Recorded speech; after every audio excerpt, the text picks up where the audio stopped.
Quick greetings and welcome to another video. I'm Heru, the copper colored god. Never said that before. Um, want to try to, continue our conversation. Uh, I recorded a video just yesterday and kind of just want to try to attempt, oh, let me see something. Okay, I had my, okay, let me see. Sorry, I want to have my screen, okay.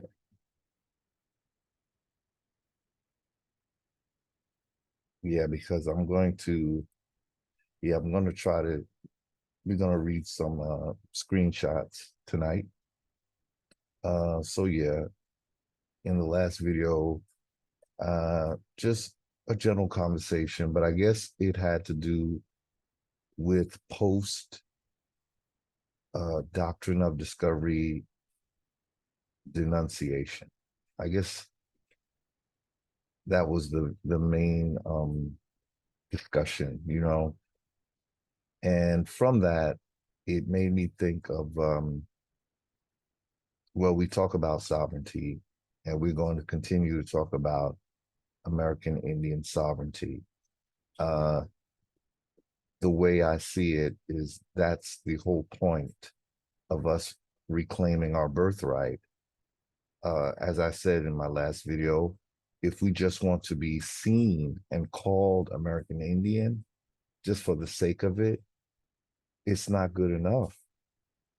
We need to really have a heart. It has to start with us. We have to have a heart to want what was taken from us.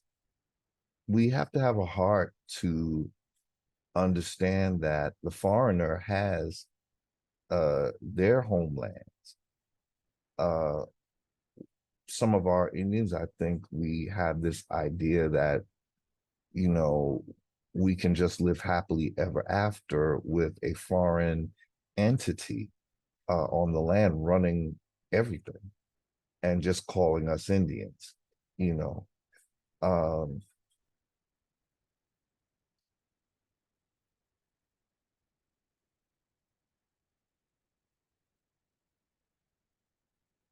I don't know how to explain it. I think I feel like we should get it, you know. I shouldn't have to explain this to American Indians who are really seeing what happened here in America. So again, the idea is the foreign entity that is occupying our land has a whole homeland of their own. They have an alternate place to go.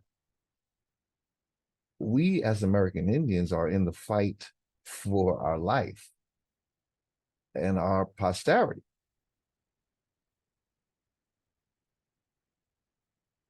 We we can be generous as we want, but if we forget that we this is all we have, the land in America is all that the American Indian has in terms of a birthright.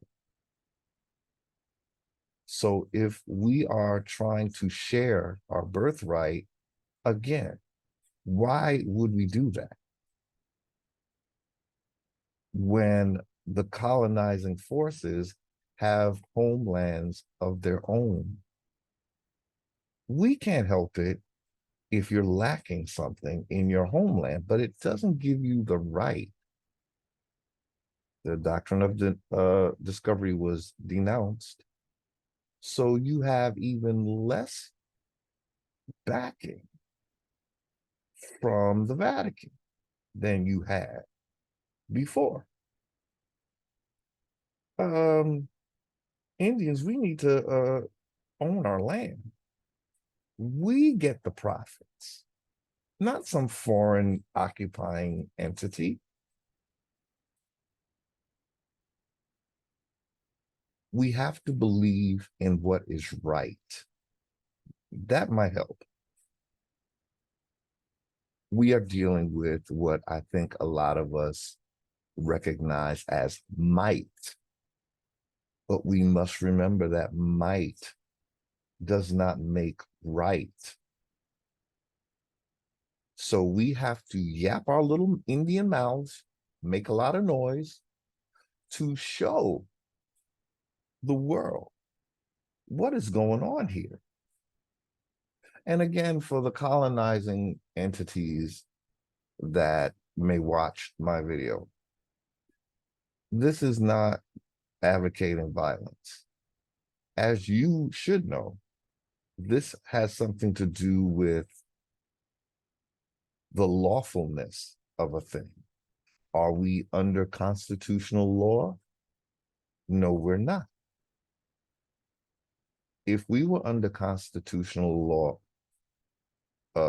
exclusively, it would only deal with the 13 colonies and whoever joined the Union. Now, the prisoner of war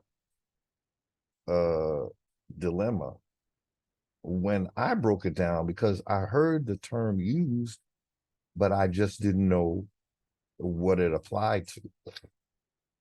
What I now believe we are saying when we talk about prisoners of war, we're talking about the South. We're talking about the Confederate States who ended up being prisoners of war, as far as I know.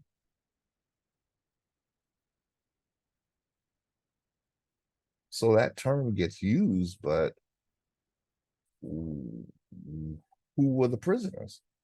Well, who were the states that basically were told that they had better adopt the 14th Amendment? And who were which side of the war had to declare that they surrender, they give up? That was the Confederate South. So in the Civil War, let us be clear, the South lost, right? So were the prisoners of war we're referring to, are they all our Indians that had farmland and now are prisoners? Well, when I read about the military being sent to guard the borders, I really got a picture of, yeah, it was the Confederate South that are the prisoners of the war, as far as I'm seeing. So all that land that they had is, if you're a prisoner, prisoners don't have the right to own property, right? Well,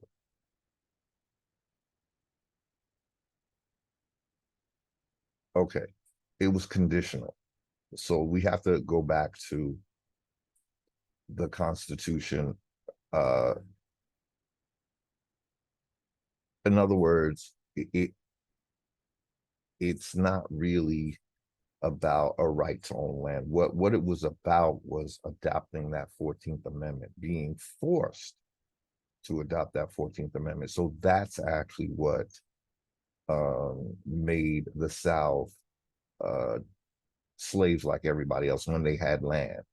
You know, that's what made the South, when they were forced to adopt the 14th Amendment, that is where their troubles truly began. They had a right to secede from the Union, but it seems the way the Union looked at it was, no, you are breaking something that they, in other words, the union is looking at it like you don't have a right in a free country to secede from a union. The union was determined to get that south, and they did.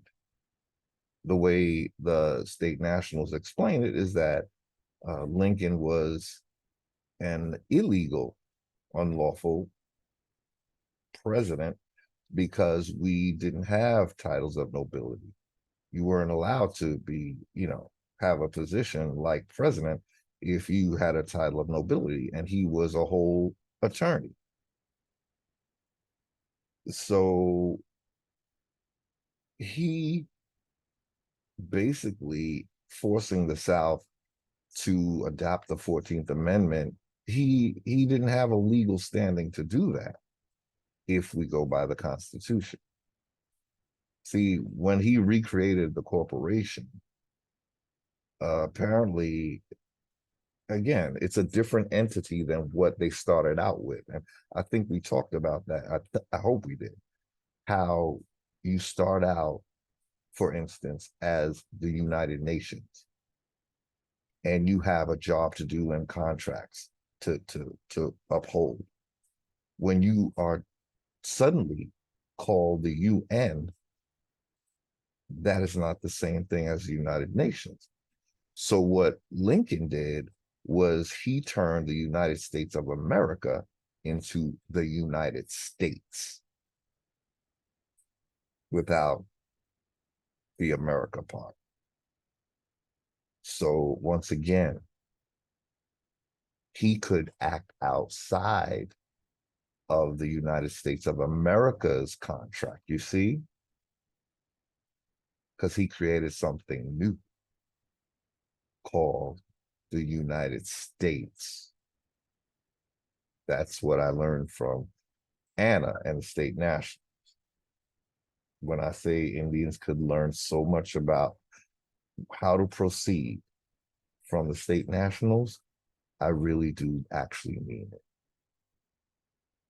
I don't know that Indians intend to do harm to other Indians. But if you don't know that you don't know, I think Indians have to be willing to learn. The State Nationals are teaching Constitution that we as Indians need to learn. We need to know why there are three. A continental one, which was the original that we gave Britain. The territorial, which is what Britain cooked up. Then the municipal is what the Vatican apparently, that's where they come in. So we have three different constitutions. If you do the math, again, the first constitution only dealt with the 13 colonies. That's what that contract was for, not for the whole America, the whole land. That's where the other constitutions come in. Well, let's just say once we changed from being the United States of America, what I'm guessing happened is that the United States all of a sudden had what they call manifest destiny to stretch all the way over to the Pacific Ocean on our land.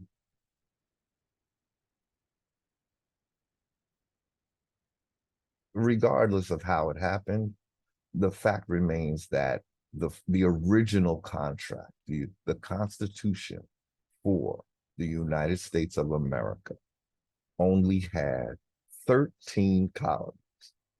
That was that contract.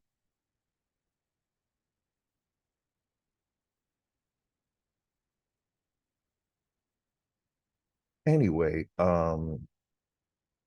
we should revisit it and just have a video where we just line up the three constitutions. But you will find that in the first version of the Constitution, there were only 4 amendments, I believe, 4, not however many we have now with the 14th Amendment and all of that. So in the first Constitution, which was, that was a, in other words, when Congress met, that was a Continental Congress. That was a constitutional Congress. Lincoln made it where he acted without the South. So he created something new where he didn't have to have a continental type of Congress. It was a territorial, it was some other, it had to, whatever it was. Okay. Again, once he created a new corporation called the United States, he could do basically whatever he wanted, basically. And appear that you wonder where he get the authority from. It wasn't through the original contract, because in the original contract, we had no titles of nobility. So that means he became president. I'm sorry, I'm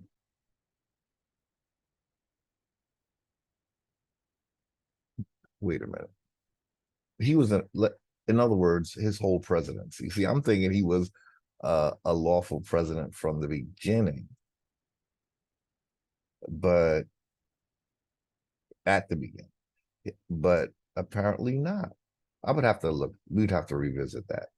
But once he created, no matter what he was, once he created that second United States corporation called the United States, again, he was not obligated to any contract or any, obligations from the United States of America, that corporation. He had no obligation to that corporation. But they know that we assume that they're doing the right thing.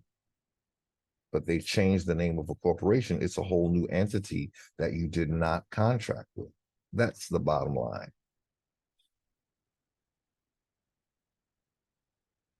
So, saying all that to say, what the state nationals are doing is recognizing the original Constitution, right? And so when they do that, they are calling upon the first type of, we'll call it citizenship, the first type of citizenship that Americans had, where they were citizens of the state, not of the United States Corporation, but of the state. For instance, Georgia State, New York State. So before they were created District of Columbia citizens, there were citizens of each state, and that was the continental, constitutional, real version of the state, not the corporate fiction. So if you can grasp that, state nationals have repatriated back to the original type of, we'll call it citizenship, that the United States of America had, which was a national of each state, not a District of Columbia citizen, which is what we are now. If you call yourself a United States citizen, the United States is just the District of Columbia. It's not all the 50 states. The 50 states have individual names. You would have to be a national of that state, not of the United States. The United States is strictly the District of Columbia. It is not all 50 states. So you can't be a citizen of all 50 states. What you are is a citizen of the District of Columbia. That is called the United States. That's the name of their corporation. It's called the United States. So when you are a United States citizen, you are a citizen of the District of Columbia, not of the 50 states. Although there are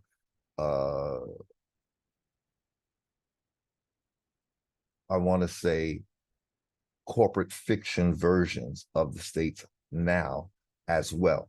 Again, when I say state of New York, that is the fiction of New York State, which is the land, the continental New York. So the District of Columbia has created in every state a corporate fiction version of the state that they refer to as state of whatever the name of the state is. The state nationals refer to that as state of states because they're just saying state of whatever state, whatever it is, it's a corporate fiction. It's not what the forefathers intended, shall we say. So the quick way to refer to that version of a state is you call it a state of states or state of state, state of Georgia, state of New Jersey, state of New York. That's not what it's supposed to be called in common law, shall we say. It's supposed to be called New York State, Georgia State, New Jersey State. That's when you know that's the land jurisdiction. The other one, state of Georgia, for instance, is a sea jurisdiction entity. This is what you'll learn from the state nationals. So I guess I will,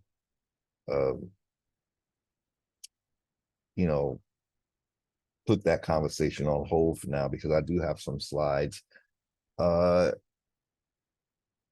This will be equivalent to like a beginner's because I find that there are terms that I don't know, for instance, that I fully understand. So I figure with this video, maybe we can approach it as a basic, if we can get a basic understanding of, for instance, what is a land grant? Where did it come from? What is it? We're going to read what what is it? Well, we'll see the website. We're just going to do a reading and see if we can get like a basic understanding. What I want to say to end the last conversation, since we are trying to get out of the sea jurisdiction, the Admiralty Maritime set of laws, the statutes and codes, those are of the sea jurisdiction. Commerce is considered to be in a sea jurisdiction. But men and women are beings that live on land. We're not lost at sea. So what set of laws would apply to men and women of the land? I'm going to fix my camera. I feel like I'm looking down my nose a little bit. The angle is a little off. So what set of laws apply to men and women of the land? And what set of laws apply to corporate entities? So if we as American Indians begin to create our new government for and by Indians, what type of law are we going to more than likely fall? What category of law will we fall under as men and women, living beings? Well, the quick answer is it's not going to be commercial laws because we're not commercial entities. We are living, breathing men and women. So what we're going to fall under is what they call common law, which is law of the land. That is the law that they took us out of once they created the United States citizen. Originally, we were Indians, but they quickly reduced us to blacks, coloreds, Negroes, etc. But in the original Constitution, they referred to us as Indians, and we were not to be taxed because we were not in their commerce setup. We were the original people of America. We were not to be counted in their censuses. You don't count me, I count you. Because we, as Indians, need to keep count of how many people are on our landmass. That's what any other country would do. They wouldn't let anyone just come up in their country, right? So, just to reiterate what I said in the last video, the reason why it's not going to solve the problem for us to become governors and senators in the corporate system is because Indians are not in the corporate system. Well, they got us there now, and that's why we're treated the way we're treated, right? So the idea is get out of that system. So we have to remind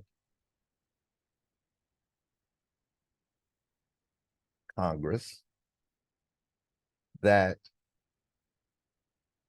well, like I always say, they only had 19 enumerated functions. But once they classified, okay, let me say it this way. It might help because it's confusing.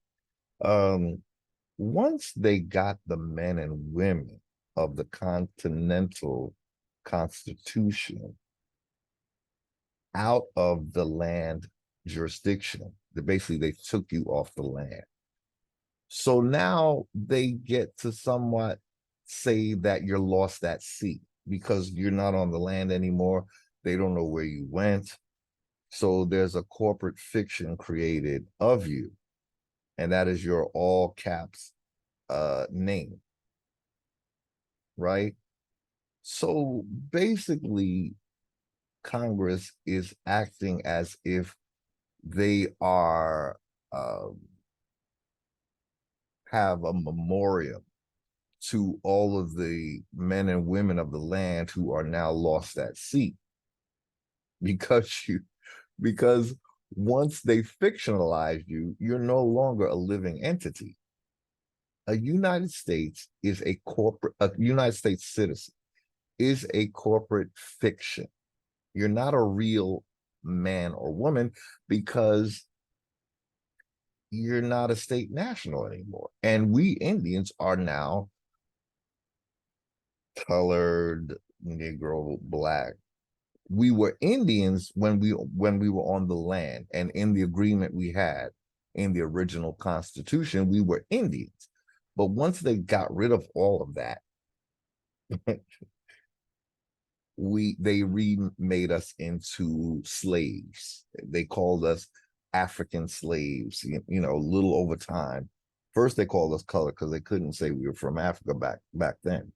But, you know, as the generations die, then the Congress magically are dealing with African Americans.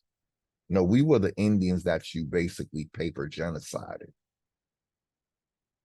So again, when we do set up our system for men and women of the land, it will be common law.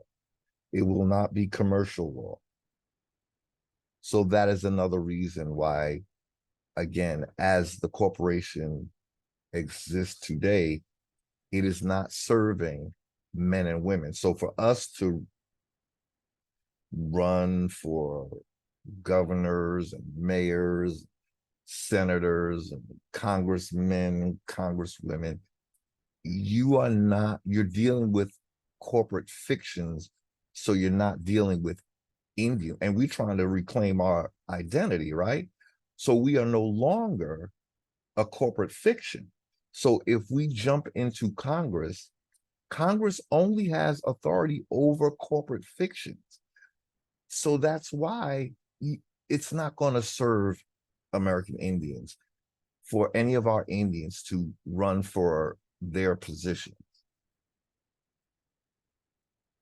We weren't ever supposed to be monitored or governed by the federal government. So us going into the federal government is a disservice to American Indians, and it truly is a disservice to all Americans, because again, Congress has effectively taken all living beings out of the equation. You are a corporate entity now, everyone. I do believe, though, that there are people on our landmass that they have like better benefits and privileges, and they may even be sovereign. We might have sovereigns on our land and we don't even know it. And when I say this, this is not to be anti-Semitic. As you know, if you watch my videos, I see that it's only, and I want to say it how it is. It's an ancient priesthood that's running the show. It's the priesthood that makes kings for England, crowns them, and has the whole coronation ceremony. So that is the ilk of who's running this show for real. Now, there might be, I would say, traitor of everyone, of all our, not just Jewish people. There's traitor Indians that are working with that entity, that priesthood. There are traitor Africans. There are traitor Arabs. Everybody, I think that's why it's so they run it. I think that's why they get away with it so well, because they have, I believe, yeah, once you become a fraternity person, no matter what race you are, right? You are basically entering into what we refer to as the secret society, which is basically run by an ancient priesthood that exists today. And these would have been black, and we're going to call them black because they are acting black, okay? They are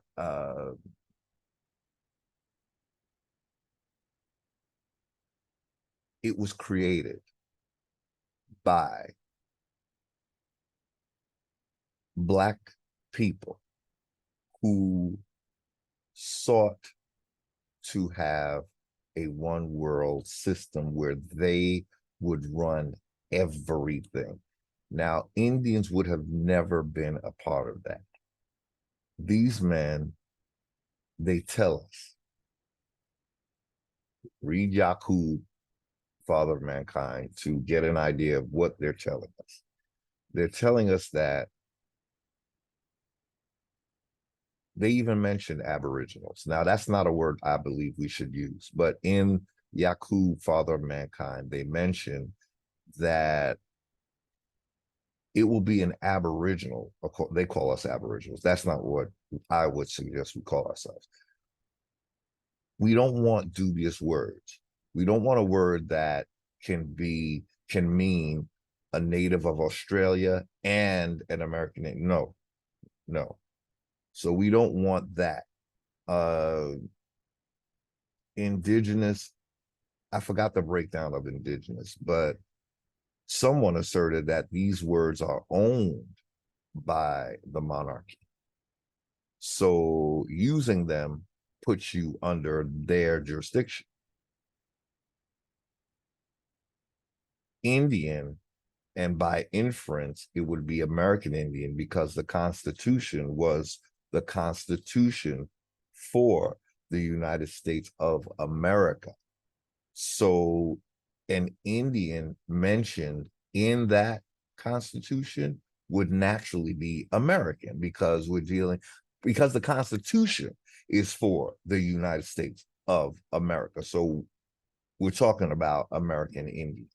That Constitution is not for Russia. It's not for China. It's so what Indians are they referring to in that document? American Indians. I would have preferred if they actually wrote out American Indian and not just said Indian. But we got what we got, right?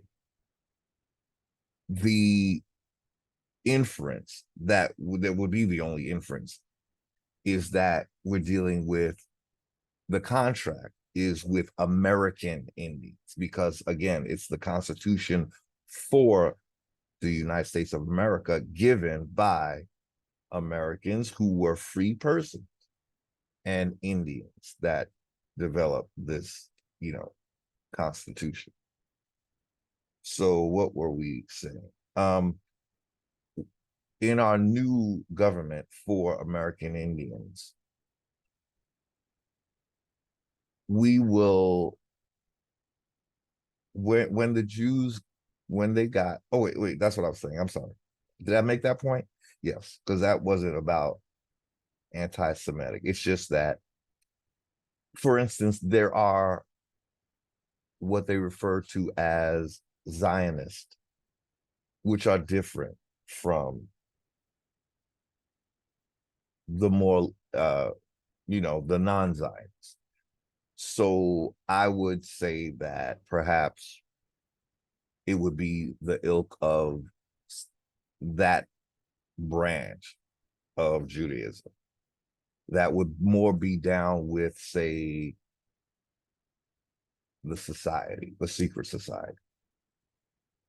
And when I say that again, I'm not singling out Jews. I am talking about Indians who are part of that system as well. They would have been the first one, the first traders. Everyone else, they're just grabbing so that, they will basically have a representation of all peoples, but they would be the people that are basically, how do I say it? In other words, the secret society types are members of all races and all religions. They are joined together because they want to be the only people that speak for all their people and indeed the world.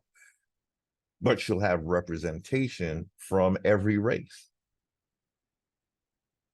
But again, the founders of this type of organization would have been a Black priesthood, Black as in Black people. And I will refer to them as Black because I can't see these Indians in the same sentence as us awakening Indians, the ones who were denied knowledge of self by these trader Indians. They would have been Tamarians in ancient times. I'm talking about an Egyptian priesthood. Okay. The first civilization was Egypt, but in America, we called our Egypt Tamari.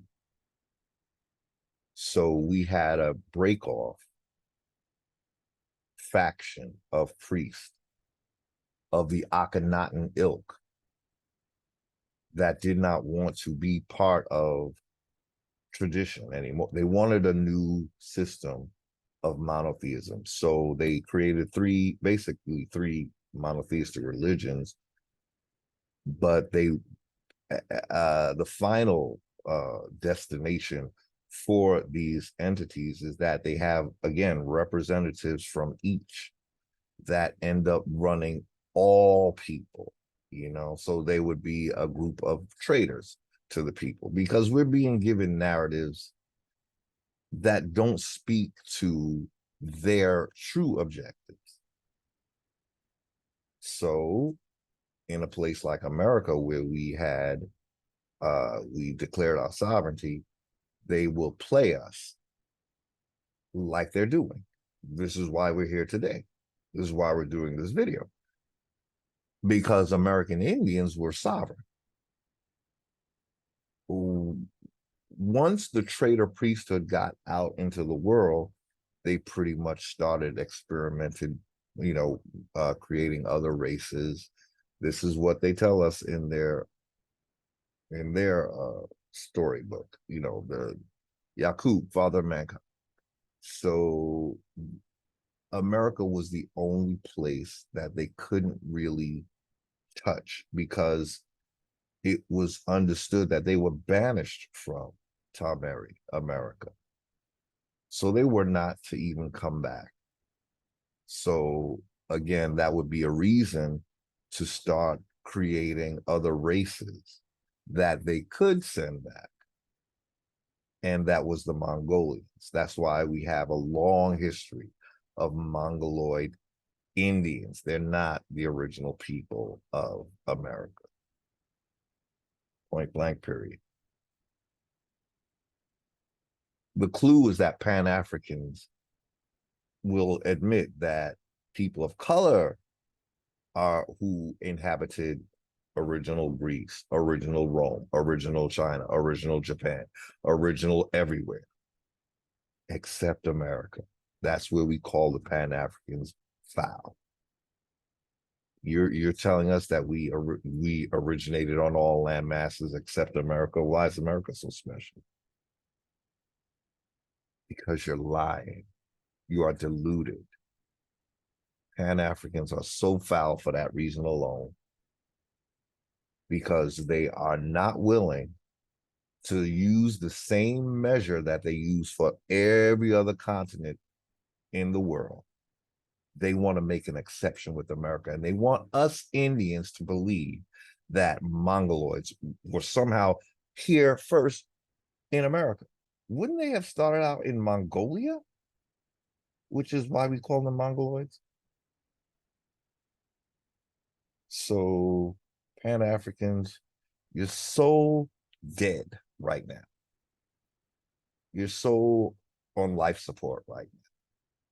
You're so funky and foul because you, again, what I just said, you think that only in America we weren't here, but we were everywhere else. Again, what makes America so special? America is special.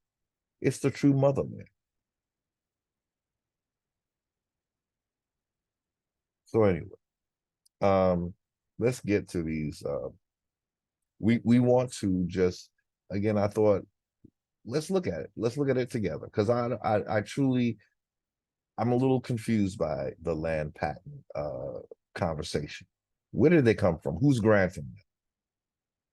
Let's see what we can find. So I will share my screen.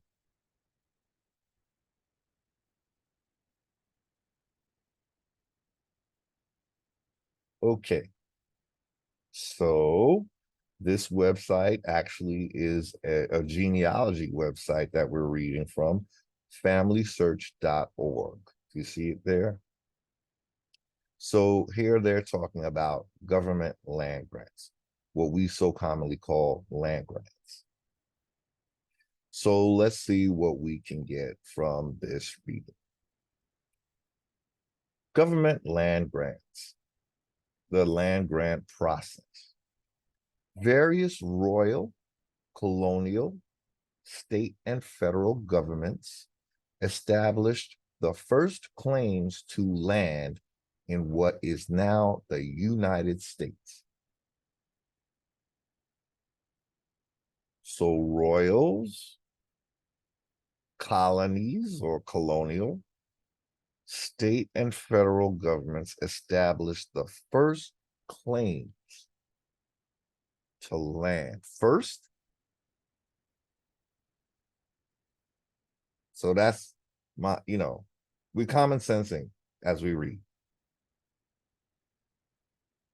How does a royal have first claim on our land is my first question. Now, I'm not saying I have the answer, but my red flags, okay? So let's try to get through this. Various royal. So who were the royals that came to America and colonized America? Okay. Various royal, colonial. Colonial don't sound right because that's speaking of colonies of foreigners. Okay.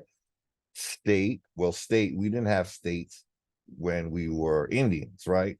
So first, okay, so the first three entities we read, royals, colonials, states, and federal governments established the first claims. How did they do that though? Oh boy. Oh boy. It's gonna be a bumpy night, isn't it? So we're not, I would have to say that I didn't see anything about Indians establishing first claims on our land here, right? Where do we come in here? Well, we would be the victims of all of this, right?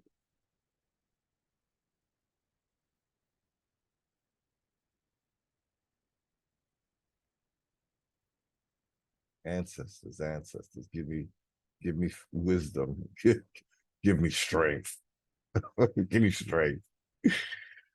Various royal, colonial, state, and federal governments established the first claims to land in what is now the United States. And they didn't call it the United States of America. So I would think that they are referring to the fraudulent de facto United States. These governments have since sold or given much of this land to individuals. How generous. So they're taking our indigenous land and they are selling it. So who's getting the profit? I know y'all ain't going to want this breakdown, right? I don't want it myself. Already, I mean, it don't sound too good. That's all I'm saying. That's all I'm saying. Not for Indians, but let's mind our P's and Q's. At this point, we're still seen as the heathen, right? So this is doctrine of discovery type of conversation, is what I'm getting. So we're not even part of the conversation. You heathen, shut the fuck up. Go over, sit down on the land while you still have before we grab that shit from under your ass. Go sit down over there for now.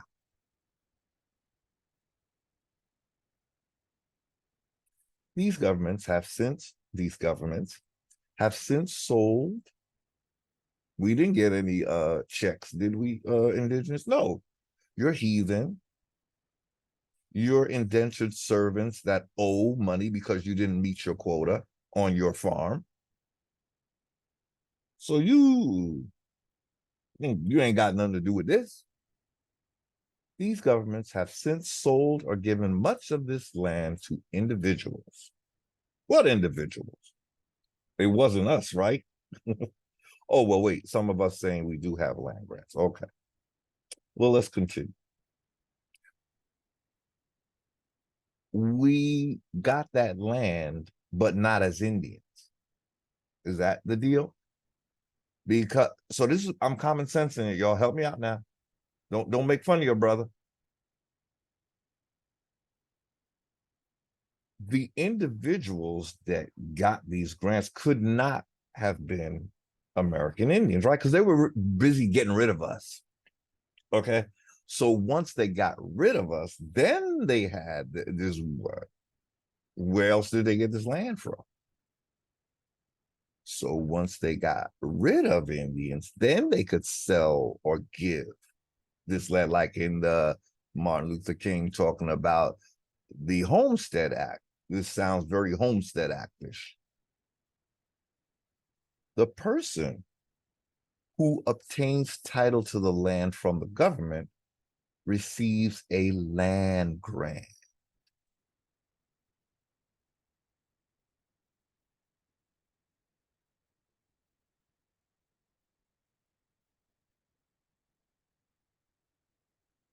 I'm going to go out on a limb and say Indians were not part of this. And in as much as you were identifying as, you had to be identifying as Black or Negro or color. Okay. So it seems to me that a land grant process voids your Indian. How could it not? This is not for Indians, that's what I know. That's what we all know, right? That's why we are in the position we are in now.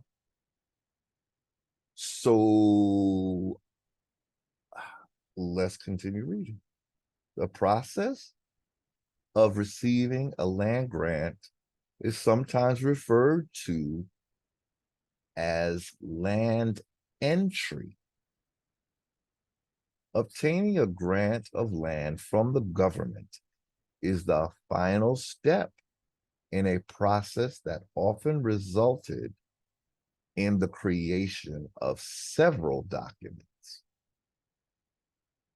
The following is a general description of the documents that may have been created. Not all steps of the process may have been necessary, depending on local laws and customs. The process generally began when a person seeking a grant submitted an application, petition, or memorial to the king or a governor, proprietor, or government office.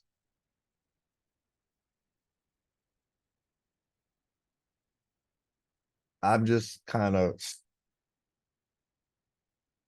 awing, in awe at, how king and governor are kind of the same thing. But we knew that. I think a lot of us know that, right? Each governor is like a president, but really in our system, since we're not doing common law, it's more like a dictator type of king thing going on. Okay. Feel like I'm sinking in my seat. I don't like the sinking look. But anyway, this is not a seat. It's, yes, I'm sitting in a bed. It is late, and the room I'm staying in at my family's house does not have a seat for me to sit in, so I have to sit on the bed to do my video. And I don't have a desk, so okay. So this is why I'm basically in bed, but sitting on the bed. Okay. Um, if the application. Oh, wait. We skipped something. Okay. Okay, let's read it again. The process generally began when a person seeking a grant submitted an application, petition, or memorial to the king or governor, proprietor, or government office. So let's get this right. The person had to first apply for a land grant, right? Well, every time I hear the term land grant, for some reason I never thought of application. But let me sit up. I'm feeling a little like I'm sinking. Okay, that's a little better. Okay. So let me get my mouse here. So anyone who got a land grant, if this is the same type of land grant that we are always talking about, they submitted an application. Okay. So that's the first one of the first lessons we're learning, right? He may have applied to purchase land. Okay, so it was based on applying to purchase land. So it makes me think that Indians shouldn't have been purchasing land. But again, we've already established that this has nothing to do with Indians. This is after you agreed to be Negro. Okay. I mean, that's the only sense I could make of this. Please feel free to leave comments if whatever thoughts you have. Okay. Uh, he may have applied to, okay, so it's a may have applied, but definitely he did submit an application no matter what. So he may have applied to purchase land or to receive it free as payment for military or other service. I think that may be the most common for some reason. Uh,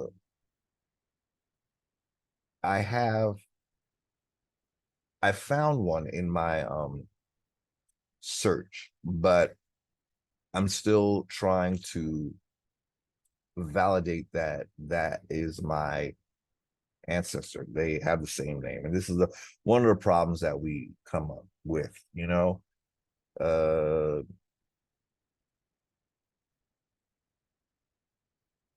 okay, so he may have applied to purchase land or to receive it free. So he applied. If he was a military man, he applied to get it for free. Okay. If he, served in the military or other service. Various documents could have been submitted with the application. So the application is a definite. It is a definite part of the process. Okay. Such as evidence of citizenship, military service, or prior claim to the land. Now that's interesting. Prior claim. I still don't think they were trying to give land to Indians. So the prior claim, that sounds to me like if you were an Indian and you had land that you could say in your application for a land grant that I had this land before. Or I don't know. That's what it sounded like, but it might not be that. But I don't think this was for Indians. And if it was Indians who had been citizens. And then to be in the military,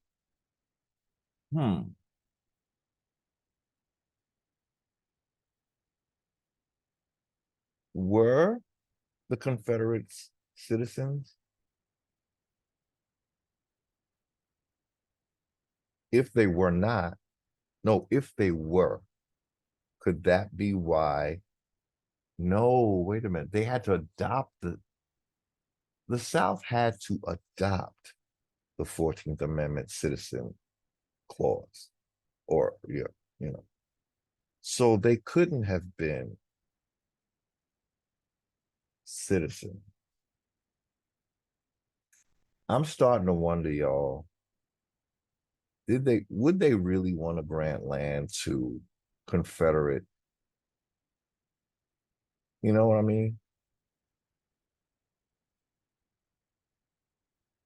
They were trying to get you off your land. So why would they grant you that? The North was trying to get your Negro ass off the land. So it's hard for me to imagine that they would want to grant you land, even as a Negro. You see? So it's just a thought. We're just trying to read and see what we can make of this. A lot of people talk about the land grants. but I feel like the conversation is never really, you know, we gotta know what this shit is, right? Where did it come from?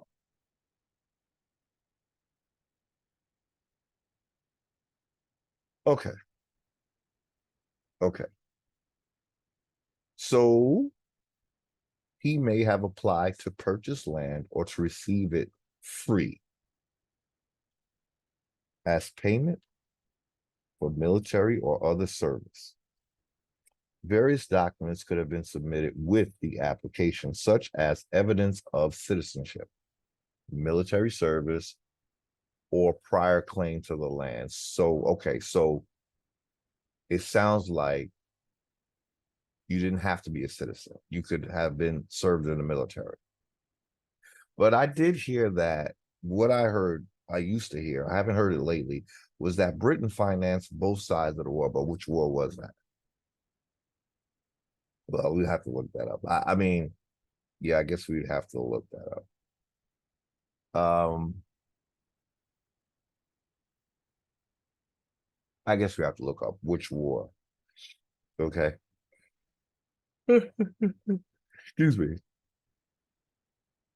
If it was the revolutionary one, okay. Evidence of citizenship, military service, or a prior claim to them. Interesting. I don't know what they mean by that. What kind of prior claim would they have had? I, I don't, because they can't be talking about Indians. I don't think. I just don't see it. It's counterproductive of what they were trying to do. If the application was approved, a warrant was issued to the individual. The warrant was a certificate that authorized him to receive a certain amount of land. This was surrendered to the appropriate official or land office to request that a surveyor produce a survey, a written legal description of the land's location. Early surveys used meets and bounds system, used a meets and bounds system. This system described physical features of the land, such as north 50 rods from creek or south 10 degrees, west 38 rods to the red oak on hill.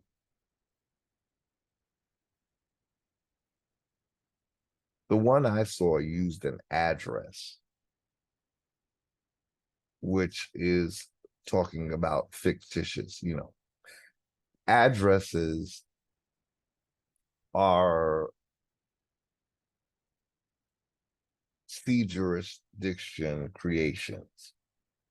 Yes, it gets deep, y'all. We never talked about addresses before, but I know that every address is a creation of the sea jurisdiction, because,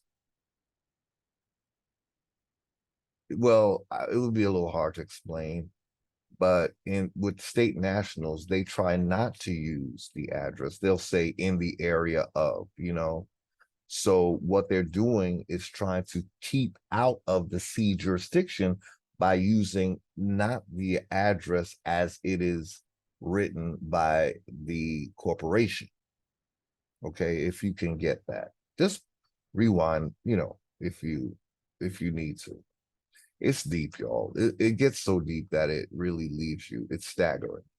That's why once we establish our own government, we won't have all these complications. It's going to be real simple because common law is very simple.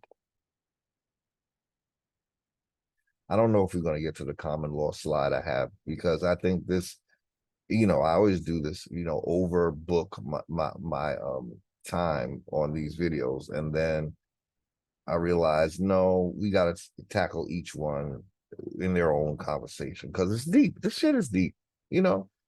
And we really need to focus on this stuff.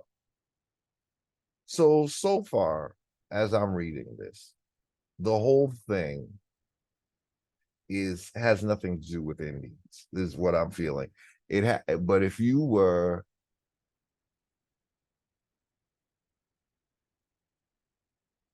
one of those Indians that did not go on the Trail of Tears,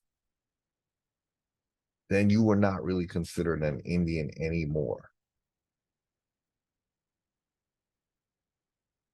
You see?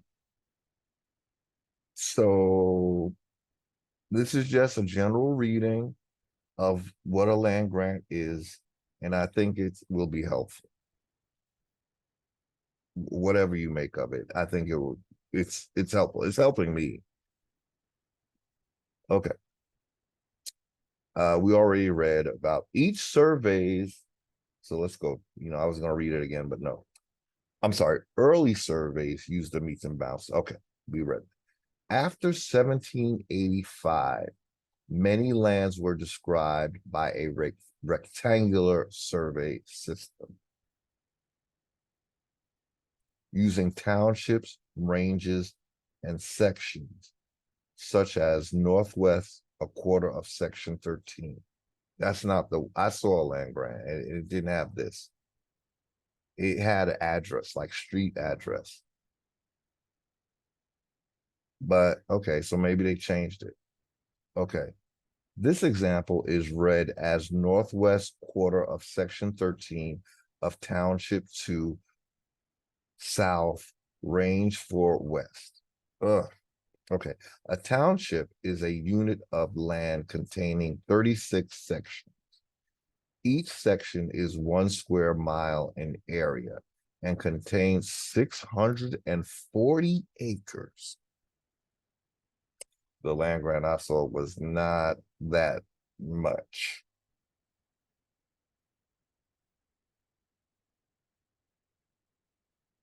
So they reduced the amount of acres because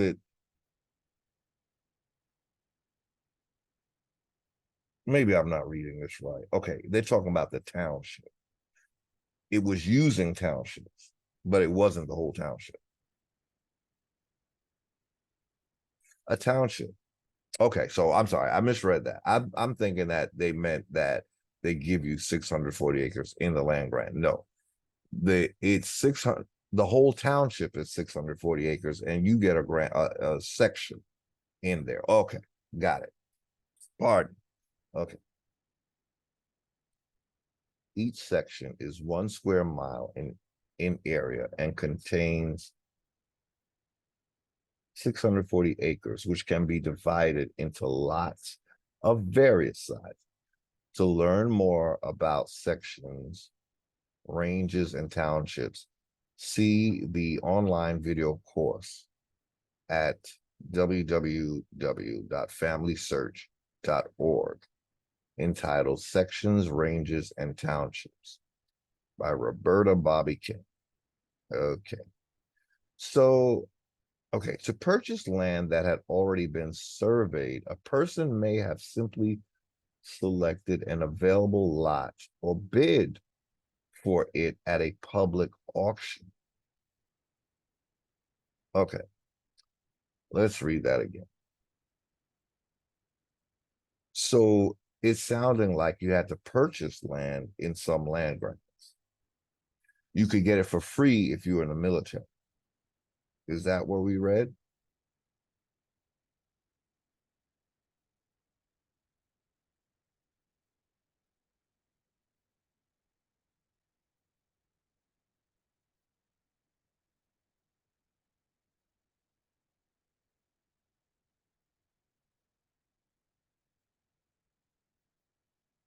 Okay.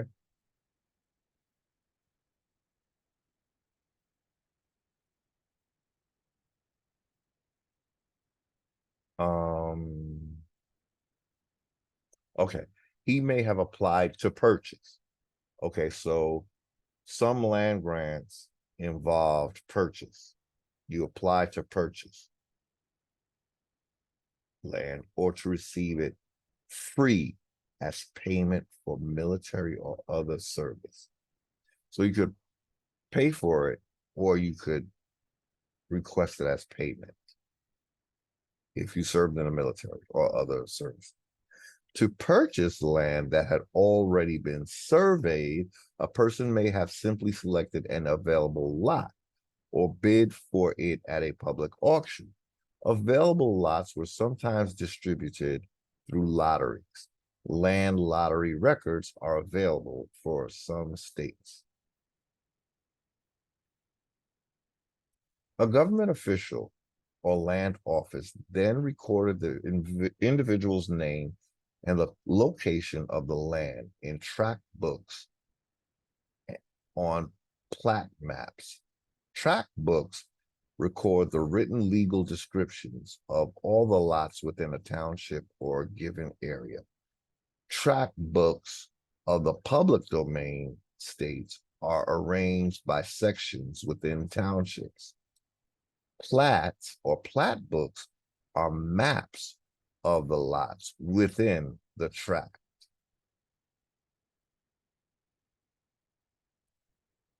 So a tract is a legal description. A plat is more with a map. The individual may have needed to complete certain other requirements, such as installment payments or a period of residency on the land before he could actually obtain title to the land.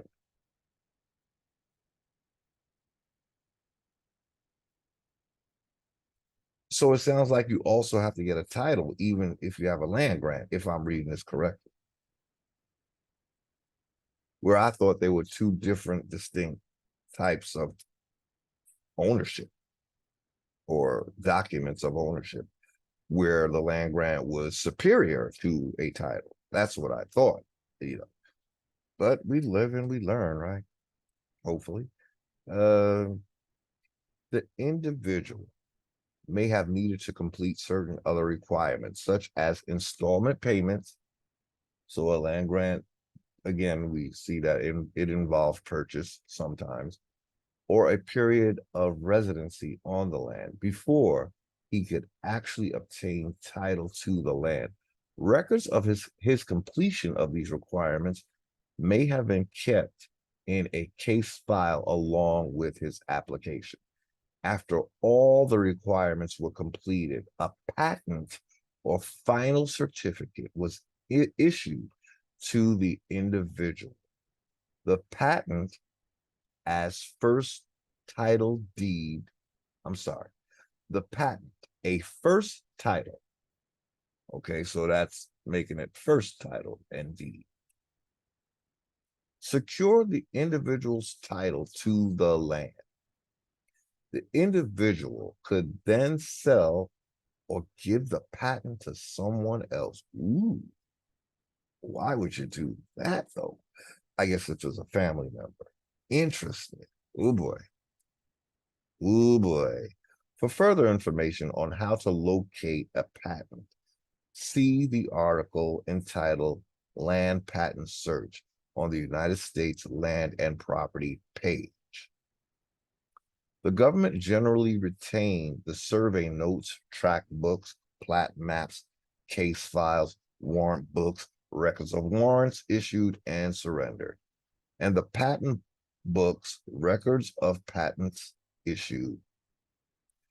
The individual retained his copy of the patent. The file containing the information gathered is called the case file.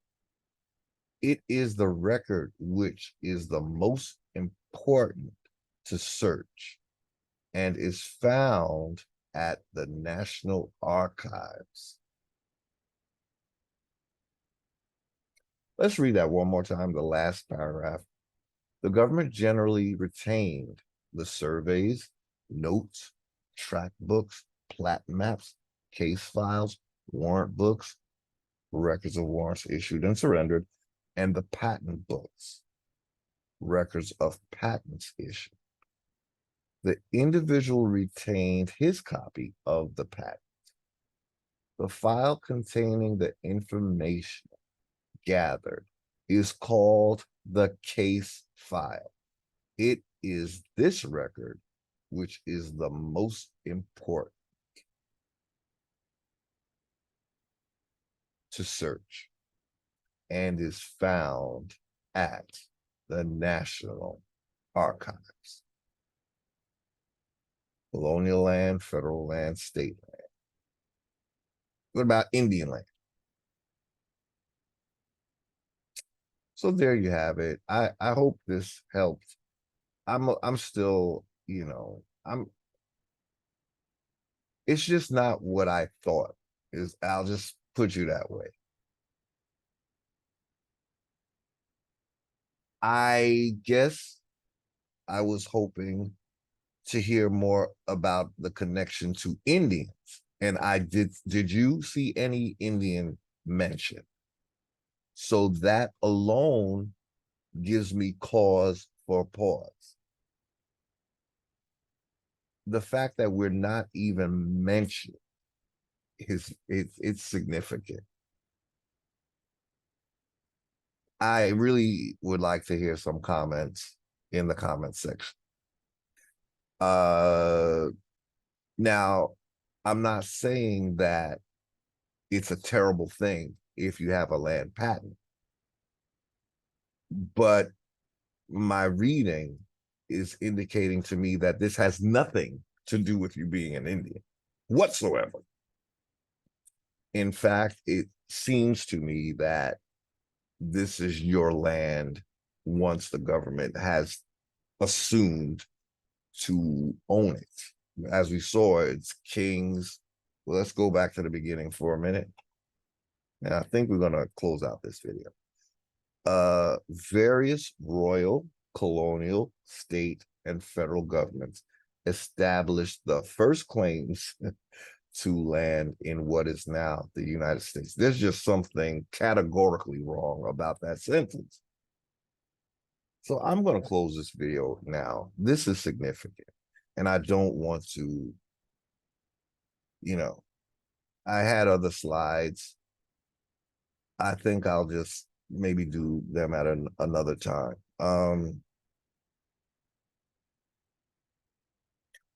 So there you have it.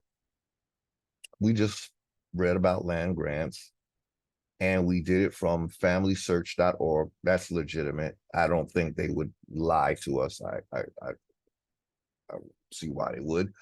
They seem to know what they're talking about. They did provide websites that we can go to and what the most important files are, So Indians, let me know what you think.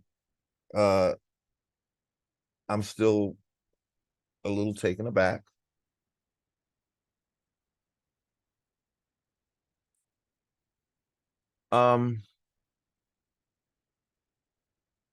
Maybe for Indians, maybe we do need to look at different treaties we made, because us not being mentioned at all here, I would think that's a red flag. So maybe one of our videos could be looking at a treaty or something. I don't know. There you have it, Indians. I mean, information is information. It's not really good or bad. It's more information that we have to work with. So I hope this was helpful. I think I'm gonna try to keep, maybe I'll try to keep my videos, as I'm looking at the timer, in the 1 to 1.5 hour time frame. So I'm going to give you guys a break, and I'm going to say thank you for watching. It's just about an hour and a half almost. Thank you for watching. I hope this was informative. It really was for me. I didn't read the whole article before I started the video. I figure, I like to do like a reaction, so you get my first thought of what I'm reading in real time. So thank you for watching. I hope you are enjoying your time off. We don't celebrate the 4th of July, but it was the 4th of July. And I hope Indians did something to commemorate our struggle. Okay. So thank you for watching. I wish you peace, love, joy, wealth, health, your land back, your identity back, and all the great things. Thank you for watching. Till next time, stay well.